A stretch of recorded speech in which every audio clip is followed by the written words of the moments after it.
Hello and welcome to my channel. My name's Faye and I'm a paper crafter based in the UK, and I am the Chronic Crafter. This is my third Christmas in the Summer paper crafting video of 2026. I'm calling it Christmas in Summer because I ran out of time in July to film everything, and it's only now we've got towards the end of July that I have had my crafty mojo back. So if you haven't seen my first two videos, do consider watching those. Today we're doing the third project, which is this lovely Christmas card. Again, for this project I'm going to be using the North Pole delivery suite, which is from Stampin Up's 2025 Christmas catalogue. So it is no longer available. However, my intention for these videos is that you can craft along with what you have at home. So with all the projects, I've really thought, what do I have that hopefully other people have got similar? And the card that we'll be making today, you really can do with any papers. Yes, I'm making a Christmas card today, but it would work for birthdays, thank you cards, and it just elevates our design. So we're taking it up a notch today. So like I say, North Pole delivery suite, and this is the card. If you have been following along and you watched my first video, you will probably have a spare red card base. So I have got mine here, which is in the shade Poppy Parade. And that is because when I make my card bases, I get 2 card blanks from one A4 piece of paper. So should have a spare one. If not, check out my first video where I show you how to make these. So first thing we're going to do is we're going to grab our paper trimmer. And we're going to take our card base and we're going to trim it off the front at 2 centimetres. Would definitely help if I had enough room on my desk. So 2 centimetres, we're essentially shrinking the front panel of our card. So you can hopefully see there, we've got a little extra piece showing. Pop this to the side. We're not going to use this as part of this project, but it's definitely a useful size piece of cardstock, so don't let that go to waste. Next up, you're going to choose the papers that you want to use. As I said, I'll be using the North Pole delivery ones for today. Just looking for my ruler so I can give you the measurements of these. See if I can get it measured on my trimmer instead. So the front piece is going to be, looks like it's just over 8 centimetres by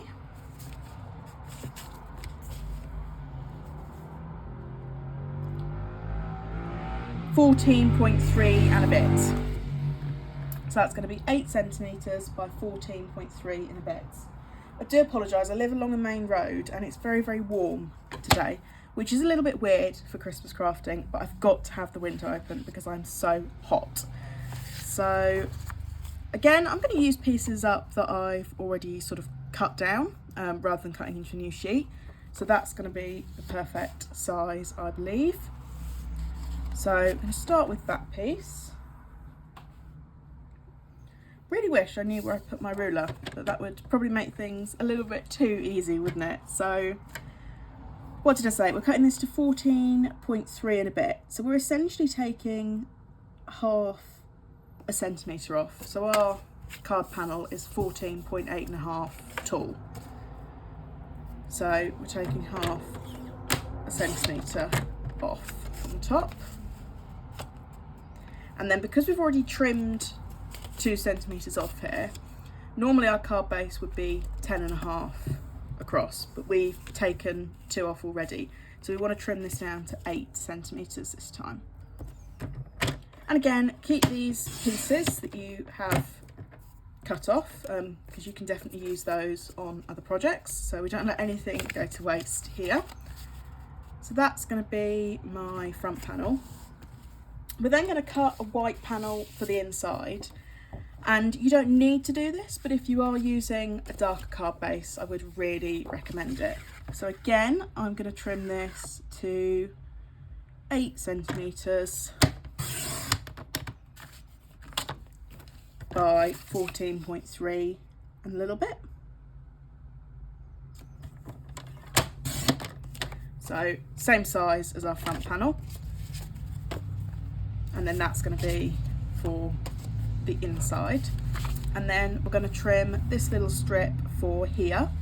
which is going to be 14.3 and a little bit by 1.5 centimetres. Now you can use the same cardstock that you've already trimmed off. If you've got a piece, you could use a different pattern. Again, really up to you and really depends on what you have got. Like I say, we want to be using what we already have. I do think a smaller pattern would work best because obviously we've only got a small amount of space to fill. So a big pattern's probably going to get swallowed up.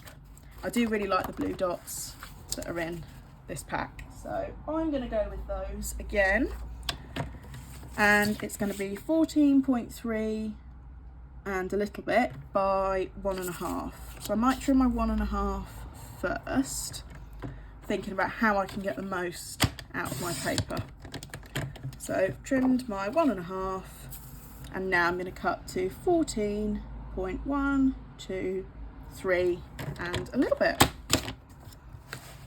There we go. Again, popping all my spare pieces to the side, don't want to waste anything. So that will go on there like that. Now, the next decision is what you're going to use to essentially decorate the front of your card. One of the reasons I love the North Pole delivery suite is because it came with pop-out pieces. If you've watched any of my other videos, you'll know I hate fussy cutting, and I know that some people find it really relaxing. They like to do it in front of the telly in the evenings, but for me, I find it very, very difficult. I struggle with dexterity in my hands. I have a lot of hand pain. So fussy cutting is just not my friend. And that's why I do quite like this suite, because I've got all these pieces to choose from. But if you're doing this with another suite, then normally Stampin' Up are very good at giving us some big images. So even in this suite, you know, we've got these cars that could be cut out. So most of the paper packs will have images that you can cut out. So I'm just going to decide what coordinates well with this quite busy background that I've trimmed down, really. I've gone with the postal theme again. But like I say, it is nice with the Stampin' Up papers. Everything matches up very well, which is very helpful. We don't really have to think about colours. You know, I've picked out a card base that matches, but the colours, it's all sort of done for me. Not much to think about.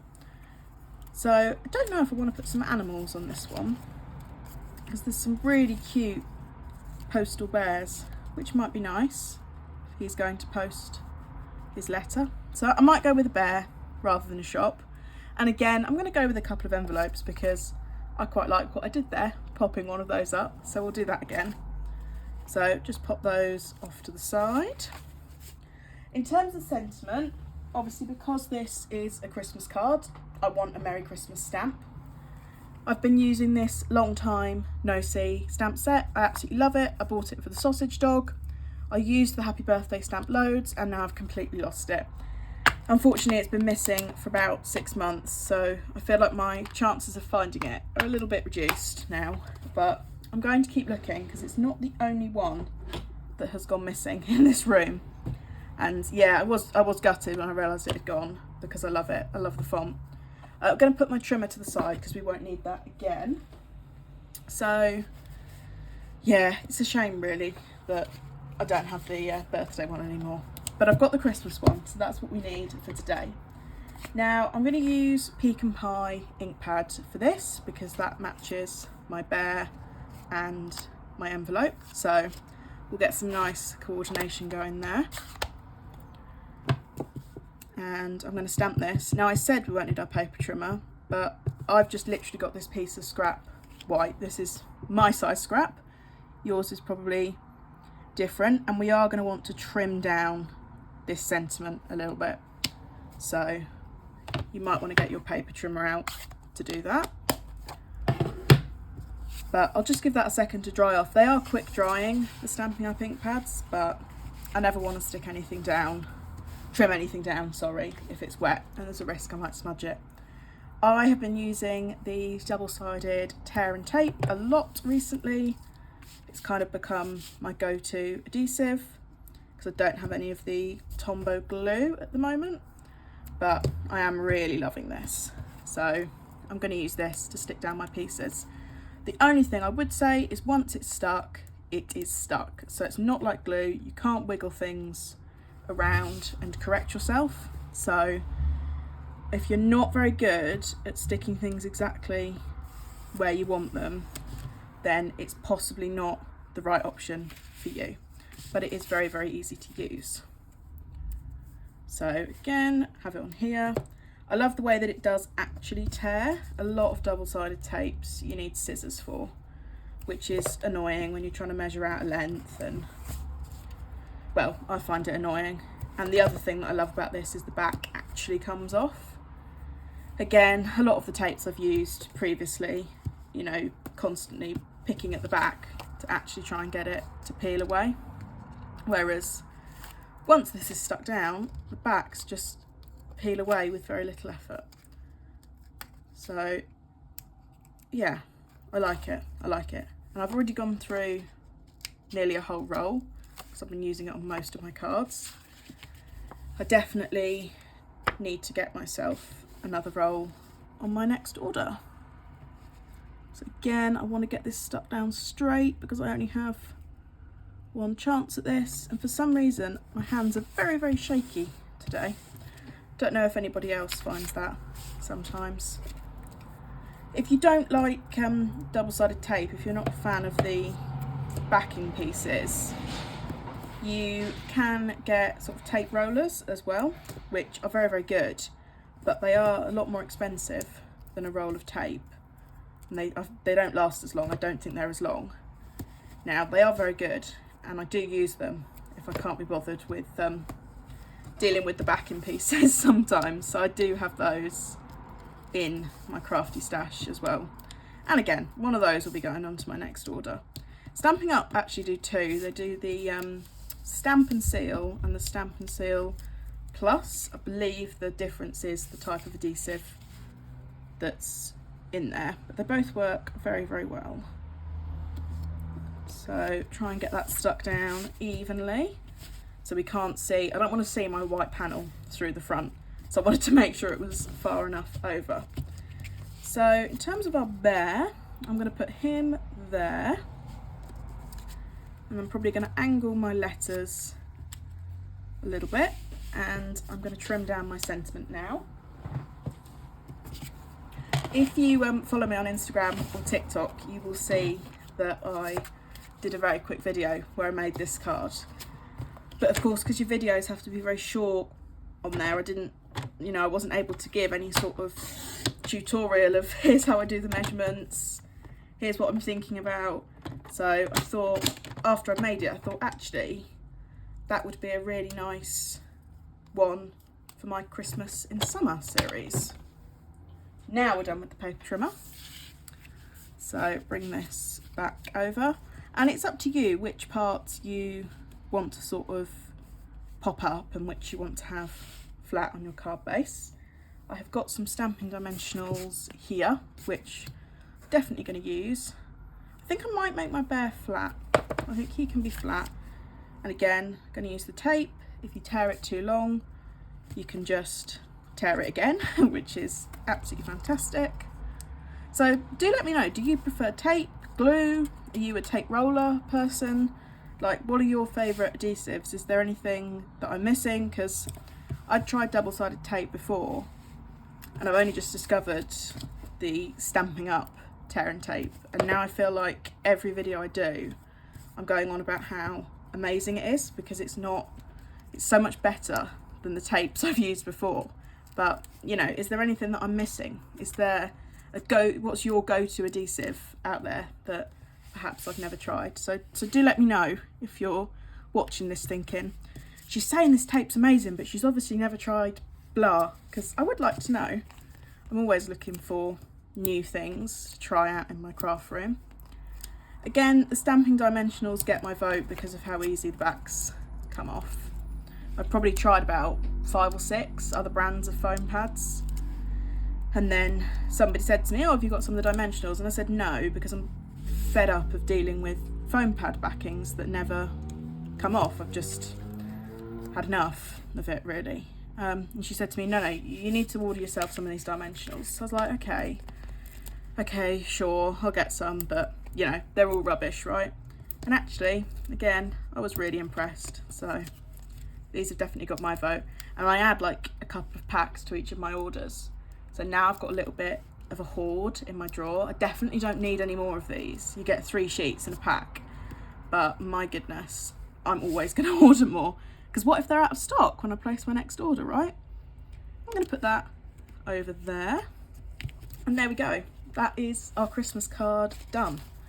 So similar to that one, takes our design up a notch, makes it look a little bit more exciting with the handmade aspect. It's definitely sort of the next step up. I mean, we've only trimmed 2 centimeters off, but how much better does that look compared to if we just used our blank card base?